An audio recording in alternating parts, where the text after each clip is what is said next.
ఇది వచ్చేసి నిన్నటి వీడియో అనమాట. ఇది 10K ఫాలోవర్స్ అయ్యారు కదా అని చెప్పేసి మా పిల్లలు మా వారైతే పార్టీ కావాలని చెప్పేసి అయితే అడిగారు. సర్లే వెళ్దామని చెప్పేసి మాకు దగ్గరలో ఒకటి ఉంటుందన్నమాట. సో అక్కడికైతే వెళ్ళాము.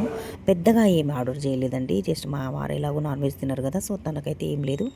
మేము వెజ్ ఆర్డర్ ఇస్తామన్నా కూడా నేనైతే తినను, వద్దు పొట్ట కొంచెం టైట్గా ఉందన్నారు.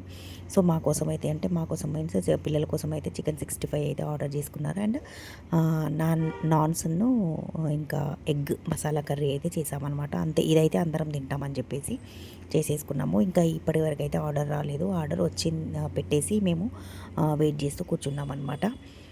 ఒక్కొక్క మెట్టు ఎక్కుతున్నాం కదా. ఇప్పుడే అంటే నేను ఫస్ట్ స్టార్ట్ చేసి యూట్యూబ్ నా జర్నీ ఫస్ట్ స్టార్ట్ చేసి మళ్ళీ దాన్ని గివప్ ఇచ్చేసి ఆపేసి మళ్ళీ మధ్యలో 1.5 ఇయర్ గ్యాప్ తర్వాత మళ్ళీ స్టార్ట్ చేసి ఇప్పటికి కానీ ఇక్కడికి వచ్చాను కదా. దట్టు మళ్ళీ నాకు మానిటైజేషన్ అయిపోయినాక కరెక్ట్ 1.5 మంత్లోనే నాకు 10K ఫాలోవర్స్ కూడా కంప్లీట్ అయిపోయారు కదా. సో ఆ హ్యాపీనెస్ అయితే నాకు చాలానే ఉందన్నమాట.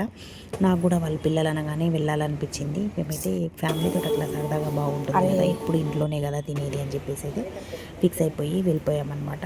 ఇంకా ఫైనల్గా అయితే ఆర్డర్ వచ్చేసింది. చికెన్ 65 చాలా టేస్టీగా ఉంది. బట్ మా పెద్ద పాప ఎందుకో 1-2 పీసెస్ తిని నాకు వద్దని చెప్పేసి నాకు ఇచ్చింది. వీడియో కనుక మీకు నచ్చినట్లయితే please do like, share and subscribe. Thank you so much.